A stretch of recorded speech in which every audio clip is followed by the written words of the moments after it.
It was fall and red, orange, and yellow leaves were slowly falling from the trees around the house. The house stood in the middle of nowhere, far from the nearest town, surrounded by a dense forest. The owner of the house, a middle-aged man named John, was middle-aged, bored with society, and had decided to seclude himself in this house to be alone and put his thoughts in order. At first, solitude seemed like a blessing to him. He felt free.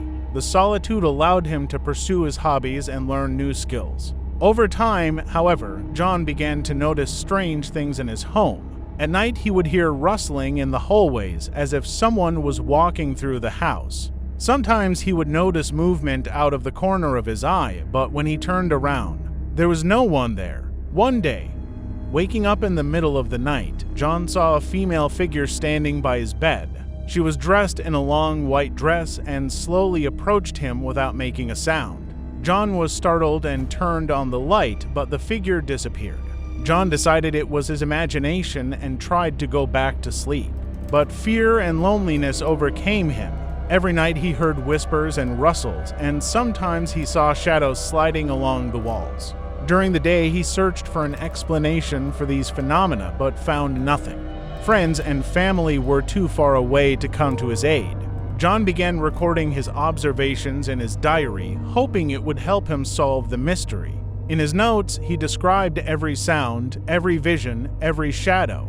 However, the more he immersed himself in it, the more he lost his mind. One night, in the pitch darkness, he heard a whisper that spoke his name. He opened his bedroom door and saw a figure in a long white dress standing before him.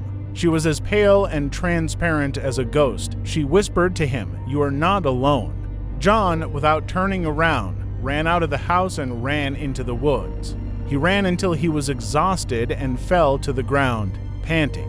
He never returned to that house again, and for the rest of his life, he tried to avoid loneliness at all costs. No one knows what happened in that house in the middle of nowhere, but there are still rumors among the locals that it is cursed, and whoever decides to stay there alone runs the risk of encountering something terrible and inexplicable. In the summer, a few years later, something strange happened in this house. A family who had moved from the city decided to set up a vacation base in this house. They were sure that the scary stories about the cursed house are just myths and legends. At first, everything seemed fine. Children played in the yard, parents rested in the house. But over time, they began to notice strange phenomena. Things disappeared and appeared in other places. They heard footsteps and voices, although no one was around. One evening, the mother heard children's laughter from the living room, but when she entered the house, no one was there. Fear gripped her, and she decided not to tell anyone about her observations so as not to frighten the family.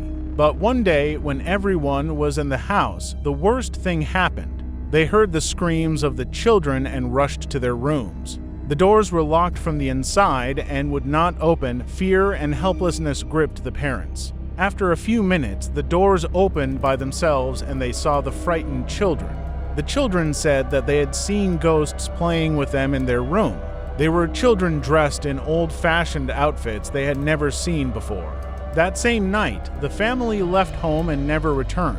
Their story became known throughout the town, and the locals began to assure each other that the house was still cursed. Since then, not a soul has dared to return to this house in the middle of nowhere. It still stands empty and abandoned, hidden amongst the forests, a testament to the loneliness and fear that lurks within its walls. The story of this house serves as a reminder that solitude can bring not only tranquility, but also terrible secrets that are better left unsolved forever.